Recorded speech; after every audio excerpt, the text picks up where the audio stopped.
기도함으로 4월 6일 월요일 고난주간 첫 번째 날 새벽 기도회를 시작하겠습니다. 우리를 위해 십자가를 지시고 우리를 너무나 사랑하신 그 사랑을 이렇게까지 표현하신, 드러내신 예수님의 사랑을 기억하는 날을 시작하려고 합니다. 하나님, 우리가 말씀을 통하여 우리를 얼마나 예수님께 사랑하셨는지 다시 한번 깨달아 알게 하여 주시고 주님의 십자가 앞에 또 나아갈 수 있도록 도와주시옵소서. 하나님, 우리의 깨닫는 것이 어리석으며 우리의 눈이 띄어지지 않사오니 주의 말씀을 들려주시고 성령님 우리에게 말씀하여 주시옵소서. 여기에 나와 있는 모든 말씀들이, 성경에 나와 있는 모든 말씀들이 나와 멀리 떨어져 있는 것이 아니라 내 마음에 울리게 하시며 내 삶이 되게 하여 주시옵소서. 주님의 십자가가 나와 관계없는 것이 아니라 내 것 되게 하시고 나도 예수님 따라 그 부활의 역사를 이루어갈 수 있도록 우리와 함께 하여 주시옵소서. 여전히 얼굴과 얼굴을 대하지 못하는 상황 가운데 있으나 주님께서 큰 은혜로 우리를 채우시길 원하오며 예수님의 이름으로 기도드립니다. 아멘. 오늘 우리에게 주신 하나님 말씀은 마태복음 20장 29절에서 34절까지의 말씀입니다. 마태복음 20장 29절에서 34절까지의 말씀입니다. 제가 하나님의 말씀을 받들어 읽겠습니다. 그들이 여리고에서 떠나갈 때에 큰 무리가 예수를 따르더라. 맹인 두 사람이 길가에 앉았다가 예수께서 지나가신다 함을 듣고 소리질러 이르되 주여 우리를 불쌍히 여기소서 다윗의 자손이여 하니 무리가 꾸짖어 잠잠하라 하되 더욱 소리질러 이르되 주여 우리를 불쌍히 여기소서 다윗의 자손이여 하는지라. 예수께서 머물러 서서 그들을 불러 이르시되 너희에게 무엇을 하여 주기를 원하느냐. 이르되 주여 우리의 눈 뜨기를 원하나이다. 예수께서 불쌍히 여기사 그들의 눈을 만지시니 곧 보게 되어 그들이 예수를 따르니라. 아멘. 어제 종려주일로 예수님께서 예루살렘에 입성하신 것을 우리가 보았지만 사순절의 마지막 주간을 고난주간을 우리가 시작하는데 이 예수님의 입성이 그 전부터 시작하기 때문에 이 그 앞구절부터 보았습니다. 지금 사순절 마지막 주간을 시작했는데요. 이 교회 절기를 보면 우리가 누구인지 알 수 있습니다.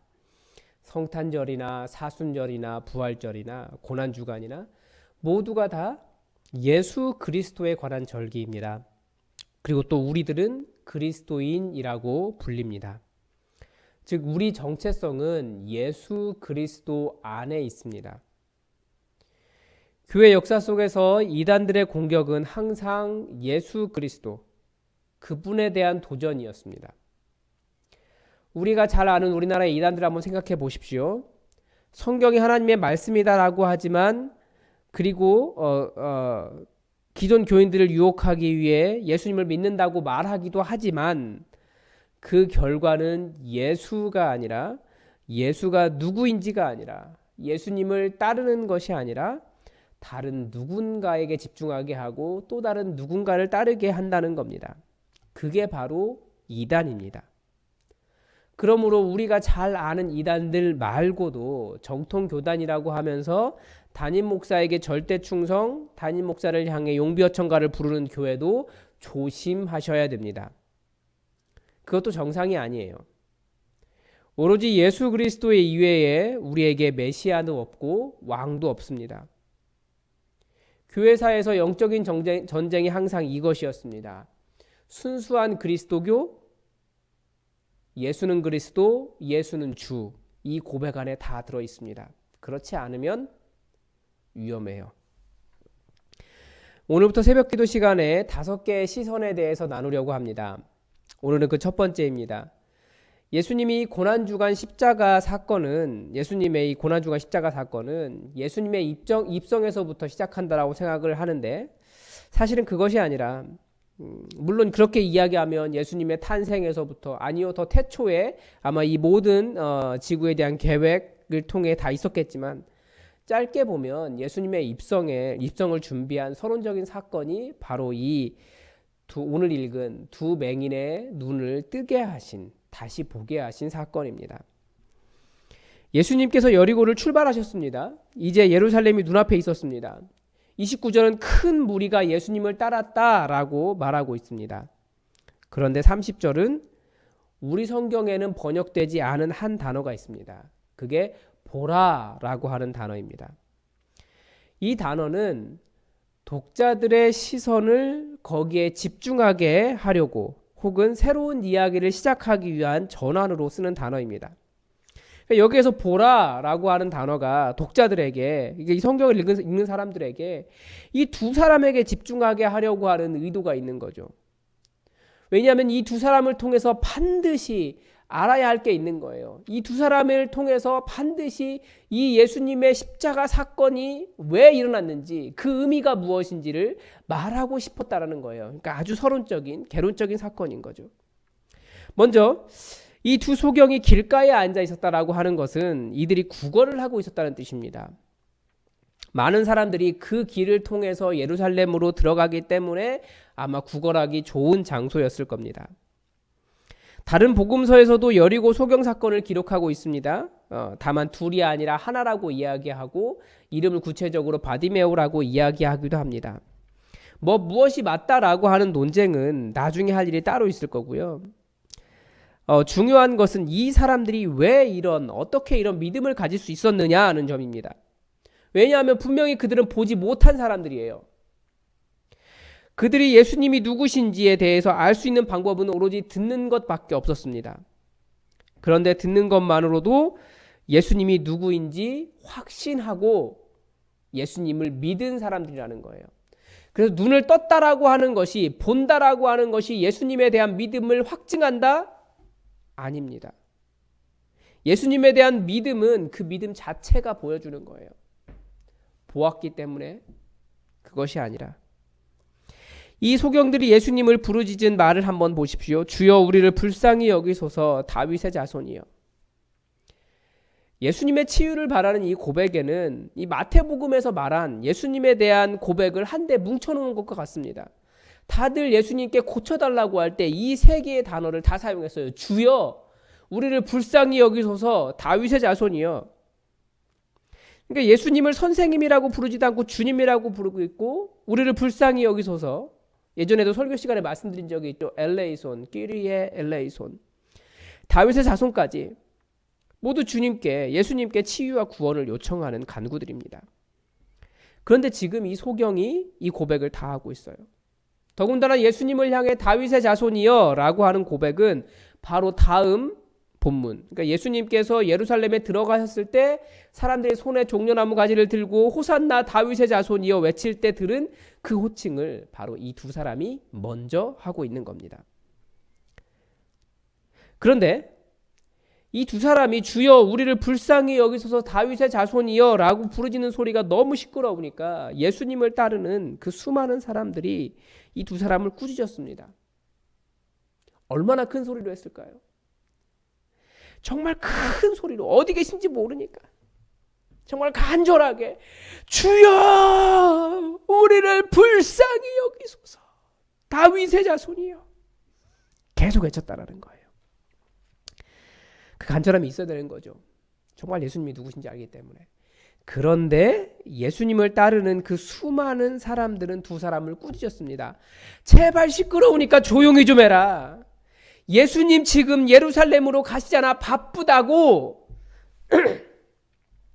그러나 이 두 사람은 더욱더 큰 소리로 부르짖었습니다. 바로 이것이 이 두 소경이 다른 많은 무리들과 달리 예수님에 대해 어떤 믿음을 가지고 있었는지 보여주고 있습니다.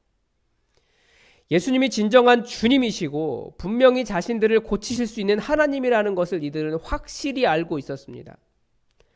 그래서 이들의 믿음에 찬 부르짖음에 대해 본문 32절은 이렇게 말합니다. 예수께서 머물러 서서. 그 수많은 무리들의 소리가 있었겠지만 예수님은 바로 이 두 맹인의 부르짖음에 응답하여 멈추셨습니다. 예수님은 예루살렘으로 가셔야 하는 바쁜 걸음 가운데 있었지만 멈추셨습니다. 그리고 그들의 소원을 물으셨습니다. 너희에게 무엇을 하여 주기를 원하느냐? 예수님께서 모르셔서 그들에게 물어보셨겠습니까? 모든 사람이 들어야 할 믿음의 고백, 예수님에 대해 안다고 하는 것, 예수님을 따른다라고 하는 것이 무엇인지, 왜 예수님이 십자가를 지고 계시는지, 바로 그 두 사람의 입을 통해 그 많은 사람들은 잠잠하기를 바랐던 바로 그 두 사람에게 그 이유가 있었기 때문에 그것을 들려주려고 하신 겁니다. 주여, 우리의 눈뜨기를 원하나이다. 눈을 뜬다는 것이 무엇입니까? 눈을 뜬다는 것은 깨닫는 겁니다. 많은 사람들이 예수님께서 행하신 일을 보았습니다. 그러나 눈을 뜨고 깨달은 사람은 없습니다. 별로 없습니다. 그분이 누구인지, 그분이 어떤 일을 행하실 수 있는지, 그분이 나와 무슨 상관인지, 이것이 깨달음입니다. 의외로 교회에 나오지만 예수님을 믿는다고 하지만 이 깨달음이 없는 사람이 너무나 많습니다. 그러니까 신천지가 다가오면 실족하고, 담임 목사가 예수님이랑 장기 정도 두는 사이인 줄 착각하고, 삶의 문제가 너무나 많은데 예수님 앞에 나아가 주여 나를 불쌍히 여기소서 간절하게 부르짖는 사람이 별로 없는 겁니다. 왜요? 예수님이 누구신지, 그분이 실제로 우리 삶에 어떤 일을 행하시는지, 그리고 그분이 나와 무슨 관계가 있는지 아직 깨닫지 못했기 때문입니다. 그런데 이 본문 안에는 더 큰 깨달음이 한 가지가 있습니다. 예수님께서 예루살렘으로 가시는 이유, 예수님께서 십자가를 지신 이유가 무엇이냐는 거예요. 예수님께서 어떤 일에 관심을 갖고 계시는지를 보여줍니다. 예수님께서 예루살렘으로 가는 그 바쁜 발걸음을 왜 멈추셨습니까? 34절은 이렇게 말합니다. 예수께서 불쌍히 여기사. 예수님의 관심이 어디 있습니까? 불쌍한 사람들에게 있어요. 이것이 예수님의 마음입니다. 불쌍히 여기는 마음. 아무리 바빠도 발걸음을 멈추실 정도입니다. 그래서 이 마음을 잃으면, 사람에 대한 긍휼을 잃으면 아무리 십자가를 성공적으로 진다고 해도 아무 소용이 없습니다. 말씀은 결론으로 이렇게 말합니다. 그들이 곧 보게 되어 예수님을 따랐다. 예수님을 따르던 많은 무리들과 무슨 차이가 있기에 이 두 사람에게 강조점을 주었겠습니까? 이들은 예수가 누구인지 깨닫고 예수님의 진정한 제자가 되었다라는 것을 강조하고 있는 겁니다.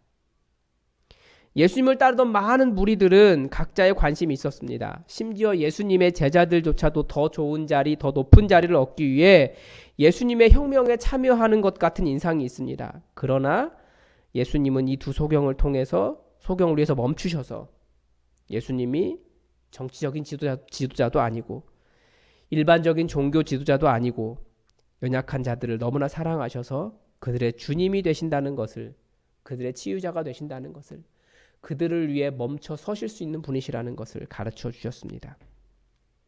예수님의 십자가는 어떤 야망을 위한 것이 아니라 사랑을 위해서 존재합니다. 그리고 그 사랑은 예수님이 누구인지 아는 사람들의 것입니다.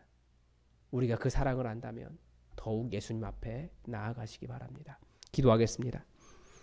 하나님, 십자가를 지시기 위해 예루살렘으로 발걸음을 옮기는 예수님의 모습을, 예수님의 그 발걸음을 멈추게 한 두 사람에 대한 이야기를 보았습니다.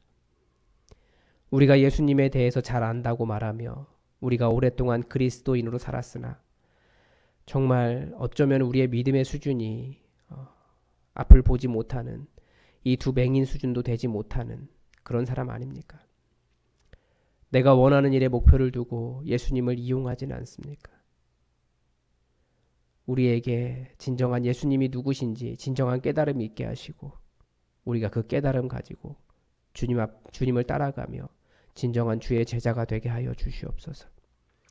우리를 변화시키셔서 이 일주일 많은 시선을 보게 될 텐데 그 시선을 통하여 정말 들어야 할 음성, 깨달아야 할 것을 깨달아 알게 하시고 예수님 원하시는 사람으로 변화되고 예수님을 나의 주인으로 모시고 또 예수님의 일을 감당할 수 있도록, 예수님에 대한 바른 깨달음 가질 수 있도록 도와주시옵소서.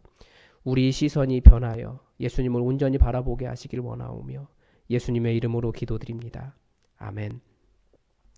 우리 다 함께 교회 기도 제목 가지고 함께 기도하겠습니다. 잠깐이라도 9시가 되면 멈춰진 우리 일상을 위해서 함께 기도해 주시기 바랍니다. 코로나 바이러스 사태가 빨리 끝나야 할 텐데 보니까 이 사람이 다니지 못하는 것이 이렇게 우리나라에 큰 어려움이 될 줄 몰랐습니다. 오늘은 보니까 농부들, 농사 짓는 분들이나 이런 분들 그 물건을 사러 오는 분이 없는 사람들이 없는 거예요. 그래서 모든 것을 다 갈아엎고 버리고 잘 키웠는데 유통이 되지 않는 그런 일들을 보았습니다. 이 나라의 경제가 무너지지 않도록 그리고 소득이 10분의 1 이렇게 줄었다고 하는데 어려움 겪지 않도록 빨리 이 사태가 끝날 수 있도록 그리고 정부에게 좋은 지혜를 주셔서 이 문제를 잘 해결할 수 있는 지혜를 달라고 기도합시다. 그리고 우리도 빨리 교회 문을 열고 함께 예배할 수 있는 날을 달라고 기도합시다. 우리 다 함께 기도하겠습니다.